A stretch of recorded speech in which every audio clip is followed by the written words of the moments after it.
السلام علیکم دوستو، میرا نام ہے محمد بلال اور آپ دیکھ رہے ہیں نالج ڈسکوری۔ ویڈیو میں آپ کو دو تصاویر نظر آ رہی ہیں۔ ان میں سے تیر کے نشان والی مسجد اقصیٰ ہے، جبکہ دوسری مسجد صخرہ جسے ڈوم آف راک کہتے ہیں۔ جبکہ اگر آپ انٹرنیٹ پر سرچ کریں تو آپ کو مسجد اقصیٰ کے بجائے ڈوم آف دی راک کی تصاویر زیادہ نظر آتی ہیں، اور عام طور پر ہم یہی سمجھتے ہیں کہ یہی مسجد اقصیٰ ہے۔ آئیے میں آپ کو دونوں کا مختصر سا تعارف کراتا ہوں۔ حضرت ابوذر رضی اللہ تعالیٰ عنہ سے روایت ہے کہ میں نے نبی کریم صلی اللہ علیہ وآلہ وسلم سے پوچھا، یا رسول اللہ صلی اللہ علیہ وآلہ وسلم، سب سے پہلے کون سی مسجد بنائی گئی تھی؟ آپ صلی اللہ علیہ وآلہ وسلم نے فرمایا مسجد الحرام۔ میں نے سوال کیا اس کے بعد کون سی؟ آپ نے فرمایا کہ مسجد الاقصیٰ۔ میں نے سوال کیا اور ان دونوں کی تعمیر کا درمیانی فاصلہ کتنا تھا؟ آپ صلی اللہ علیہ وسلم نے فرمایا 40 سال۔ پھر نبی کریم صلی اللہ علیہ وآلہ وسلم نے فرمایا کہ جس جگہ بھی نماز کا وقت ہو جائے فوراً نماز پڑھ لو، تمہارے لیے تمام روئے زمین مسجد ہے۔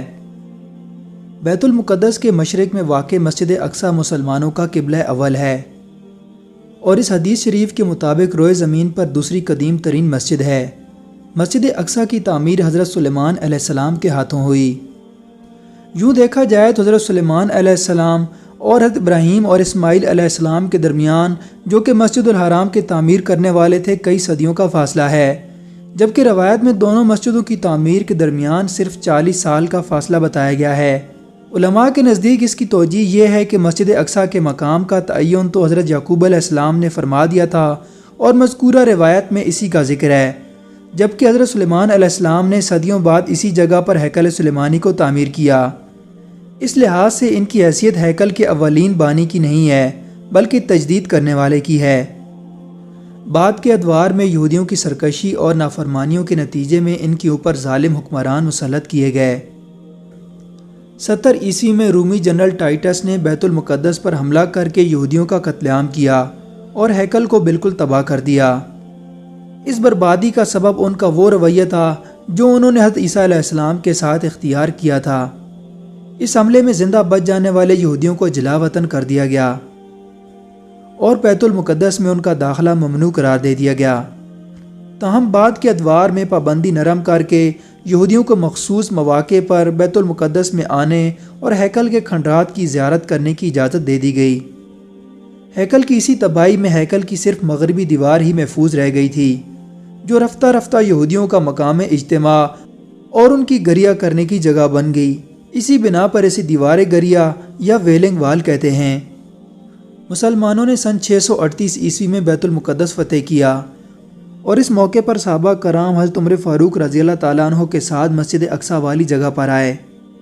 اس وقت ہیکل کے پتھر کے اوپر کوڑا کرکٹ پڑا ہوا تھا۔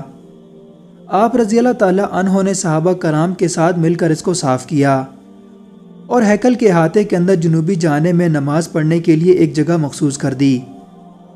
بعد میں اس جگہ پر لکڑی سے ایک مستطیل مسجد تعمیر کی گئی، جو مسجد اقصیٰ کی شکل میں ہمارے سامنے ہے، جبکہ دوسری سنہری گنبد والی عمارت اسے ڈوم آف راک کہتے ہیں۔ یہ مسجد اقصیٰ کا حصہ ہے، اور اسی نسبت سے اس کو مسجد صخرہ بھی کہا جاتا ہے۔ یہ مسجد اقصیٰ سے چند سو میٹر کے فاصلے پر مسجد اقصیٰ کے صحن میں واقع ہے۔ اسے اموی خلیفہ عبد المالک نے 691 ہجری میں تعمیر کروایا تھا۔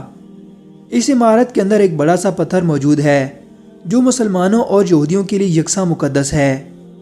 نبی کریم صلی اللہ علیہ وآلہ وسلم نے اس پتھر سے براق پر سواری کر کے معراج کا سفر کیا تھا، اور یہودیوں کے لیے یہ پتھر اس لیے مقدس ہے کہ ان کی مذہبی کتابوں کے مطابق حضرت ابراہیم علیہ السلام نے اس پتھر پر اپنے پیارے بیٹے حضرت اسحاق علیہ السلام کے گلے پر اللہ تعالیٰ کے حکم سے چھری چلائی تھی، جبکہ مسلمانوں کا یہ عقیدہ ہے کہ حضرت اسحاق علیہ السلام کے بجائے حضرت اسماعیل علیہ السلام کو قربانی کے لیے منتخب کیا گیا تھا۔ دوستو، تمام ذرائع ابلاغ پر یہودیوں کا قبضہ ہے، اور جب آپ مسجد اقصیٰ کو سرچ کرتے ہیں تو زیادہ تر ڈوم آف راک کی تصویریں آتی ہیں، اور زیادہ تر لوگ یہی سمجھتے ہیں کہ یہی مسجد اقصیٰ ہے۔ اس کی ایک ممکنہ وجہ یہ بھی ہو سکتی ہے کہ جب وہ اپنے تھرڈ ٹیمپل کی تعمیر کے لیے مسجد اقصیٰ کو شہید کریں تو مسلمانوں کی طرف سے جوابی کارروائی اور سخت رد عمل سے بچنے کے لیے ڈوم آف راک کی تصویر کو بنیاد بنا کر یہ کہہ سکیں کہ مسجد اقصی تو صحیح سلامت ہے، اور اگر دیکھا جائے تو وہ اپنے اس مقصد میں کافی حد تک کامیاب ہو چکے ہیں، اور ہماری اکثریت ڈوم آف راک کو مسجد اقصی سمجھتی ہے۔